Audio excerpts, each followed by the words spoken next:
আমাদের 100 কোটি plus fund আমাদের কাছে ইতিমধ্যে এসে পৌঁছেছে। এ পর্যন্ত এই ত্রাণ সামগ্রীর পেছনে আমাদের যে খরচ হয়েছে সেটা হলো 30,73,08,950 টাকা।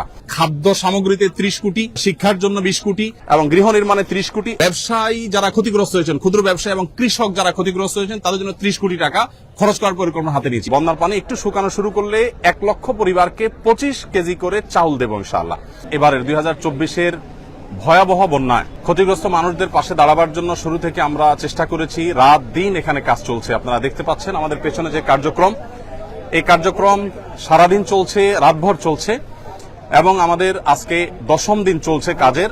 আর এই জায়গাতে 8ম দিন, গত শুক্রবার থেকে আমরা শুরু করেছি এই জায়গাতে। আর পুরো কার্যক্রম আমরা শুরু করেছি অনেক আগে থেকে। পুরো কার্যক্রম আমাদের চলছে 10 দিন যাবত। আর এখানে আমাদের স্পেসিফিক কাজ চলছে 8ম দিনে। আমরা এই 8ম দিনে কোন জায়গায় দাঁড়িয়ে আছি, আপনারা যেহেতু এসেছেন আমরা আপনাদেরকে একটু আপডেট দিতে চাই। আমরা এই যাবত চাল কিনেছি আমরা 998 মেট্রিক টন, যেটাতে আমাদের খরচ হয়েছে 5,55,80,000 টাকা। আমাদের ডাল কেনা হয়েছে 200 মেট্রিক টন, যেটাতে খরচ হয়েছে 2,03,60,000 টাকা। আমাদের লবণ কেনা হয়েছে 112 তেল কেনা হয়েছে 200 মেট্রিক টন, সেটাতে খরচ হয়েছে 3,15,40,000 টাকা। আর লবণ কেনা হয়েছে 112.50 মেট্রিক টন, যেটাতে খরচ হয়েছে আমাদের 38,30,000 টাকা। এবং আমাদের খেজুর কেনা হয়েছে 120 মেট্রিক টন, যেখানে খরচ হয়েছে আমাদের 4,60,50,000 টাকা। আর সুগার অর্থাৎ চিনি কেনা হয়েছে 20 টন, সেখানে খরচ হয়েছে আমাদের 23,91,200 টাকা। চিড়া কেনা হয়েছে 40 টন, সেখানে খরচ হয়েছে আমাদের 22,51,000 টাকা। এবং পানি কেনা হয়েছে 100 টন, যেখানে খরচ হয়েছে আমাদের 9 লক্ষ টাকা। আর ভুসি অর্থাৎ গোখাদ্য কেনা হয়েছে 67.38 মেট্রিক টন, সেখানে আমাদের খরচ হয়েছে 2,29,06,750 টাকা। সর্বসাকুল্যে আমাদের মালামাল কেনা হয়েছে 1,857.88 মেট্রিক টন। ত্রাণ সামগ্রী কেনা হয়েছে এ পর্যন্ত, যেখানে খরচ হয়েছে 16,58,08,950 টাকা। আর আমরা পানি একটু শুকিয়ে গেলে, বন্যার পানি একটু শুকানো শুরু করলে 1 লক্ষ পরিবারকে 25 কেজি করে চাউল দেব ইনশাআল্লাহ।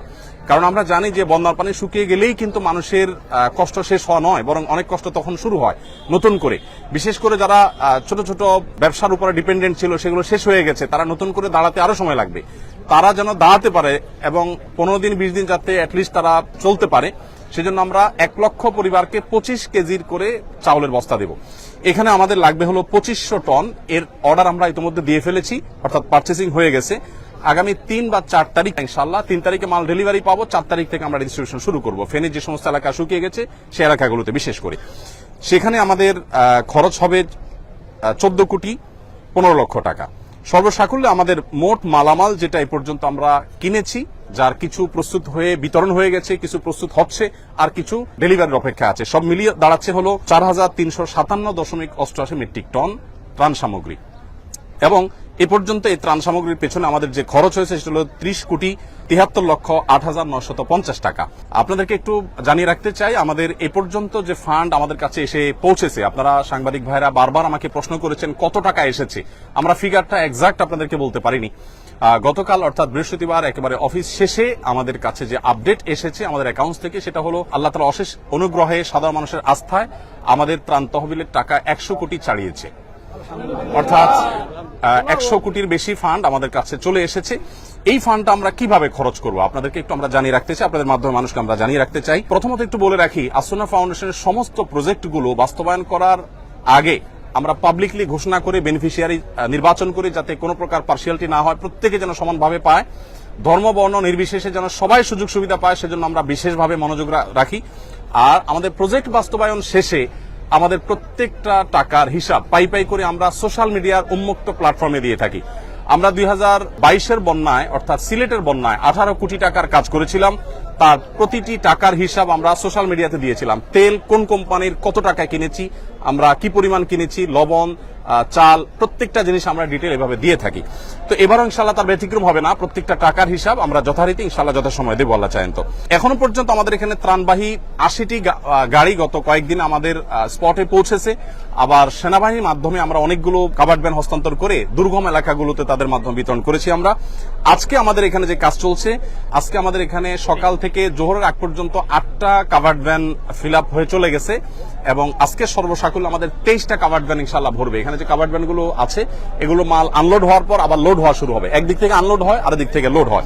এখানে প্রতিদিন 2 থেকে 2,500 মানুষ কাজ করছে, সবাই স্বতঃস্ফূর্তভাবে কাজ করছে। এখানে ঢাকা ইউনিভার্সিটির সম্মানিত প্রফেসর, সিনিয়র প্রফেসর আছেন, কাজ করছেন, আমি চিনি ব্যক্তিগতভাবে। এখানে বাংলাদেশ সেনাবাহিনীর কর্মরত ব্যক্তিবর্গ, সদস্যগণ তারা আছেন, কাজ করছেন ছুটির দিনে। আবার এখানে কয়েকজন হিন্দু ধর্মাবলম্বী ভাইয়েরা কাজ করছেন এবং আমাদের আজকে দুপুরের খাবার ছিল বিরিয়ানি। তাদের জন্য আমরা আলাদা খাবার প্রস্তুত করেছি, যেহেতু আমরা জানি আমাদের হিন্দু ধর্মাবলম্বী ভাইরা গরু গোশত খান না, তাদের উপযোগী খাবার আমরা প্রস্তুত করেছি এবং তারাও কিন্তু এখানে শ্রম দিচ্ছে।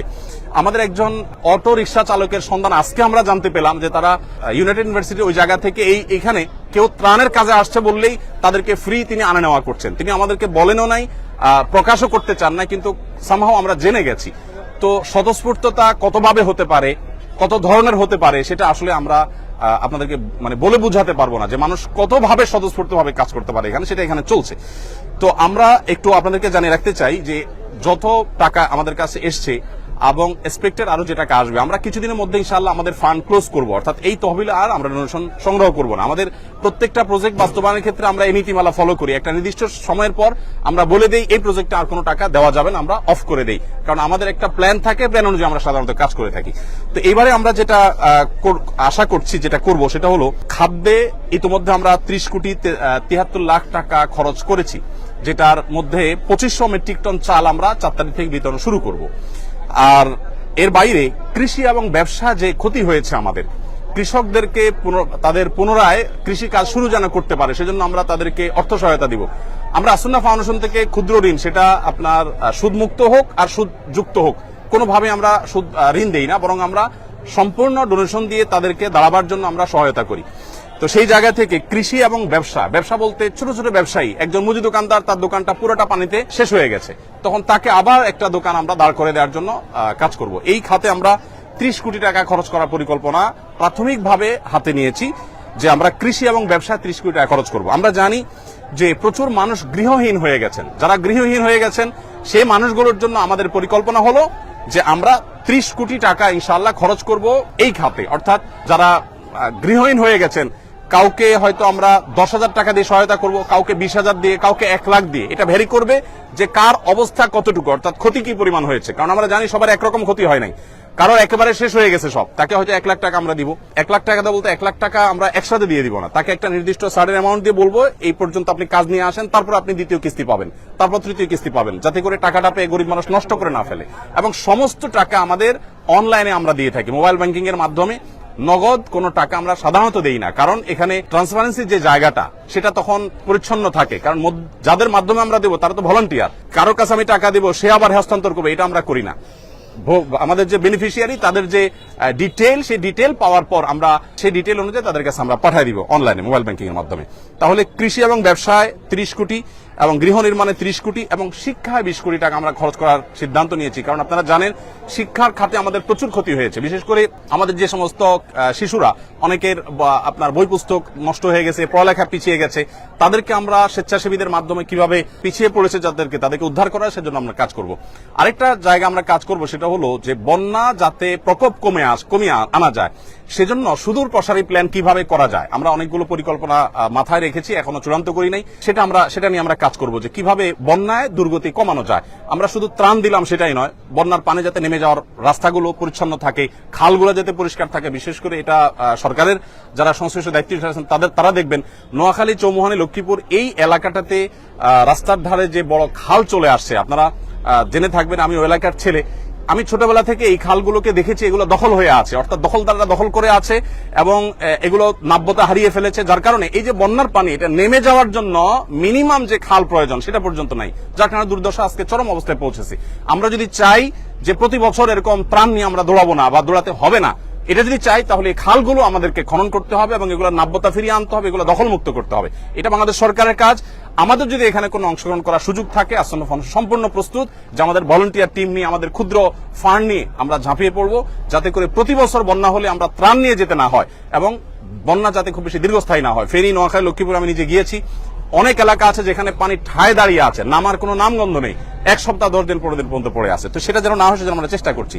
ফাউন্ডেশন থেকে আমরা বিশেষ কিছু উদ্যোগ নিয়েছি। যে সমস্ত জায়গায় মোবাইল চার্জ দিতে পারছে না মানুষ বিদ্যুতের অভাবে, আমরা ভাসমান জেনারেটর এবং চার্জিং স্টেশন নিয়ে যাচ্ছি বিভিন্ন আশ্রয় কেন্দ্রে। দেখা যায় যে কলার ভেলায় করে কিংবা কোনো টায়ারে করে আমরা জেনারেটর নিয়ে যাচ্ছি। ইউনাইটেড ইউনিভার্সিটির এবং ইস্ট ইউনিভার্সিটির স্টুডেন্টরা অনেকে আমাদেরকে জেনারেটর দিয়েছে, এসিআই আমাদেরকে কিছু জেনারেটর দিয়েছে, আমরা নিজেরা কিছু জেনারেটর ভাড়া নিয়েছি। এগুলো দিয়ে আমরা আশ্রয় কেন্দ্রে একসাথে 30-40টা মোবাইল চার্জ দিতে পারছি। তারা 7 দিন 8 দিন পরিবার সাথে যোগাযোগ করতে পারছেন না, এবং সেই সাথে জেনারেটর দিয়ে আমরা অনেক বাড়িতে পানি তুলতে পারছেন না বিদ্যুৎ না থাকার কারণে। তাদের আপনার